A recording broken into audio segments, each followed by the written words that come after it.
too. How are you? Mary Ellen here with the Hiberno English word of the day. And I've moved on to M, which is just like the best. It's a treasure trove of things in here. But the M that I've noticed that has really made me think about my mum and myself is méar, fhada. So it is actually a Gaeilge, but used very, very commonly. Don't be putting it on the méar, fhada.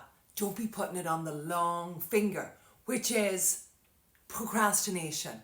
Now, I have been diagnosed with ADHD, so I am the master of the méar, fhada. I am a procrastinator extraordinaire. But I can kind of like take it back when I think of the méar, fhada, the long finger. Somehow that makes me laugh and it brings humour to something that I do that isn't that great. I find my self-regard is much kinder and softer to myself when I use Hiberno words, and this is hugely healing. I wonder if any of you have found that. Let me know below.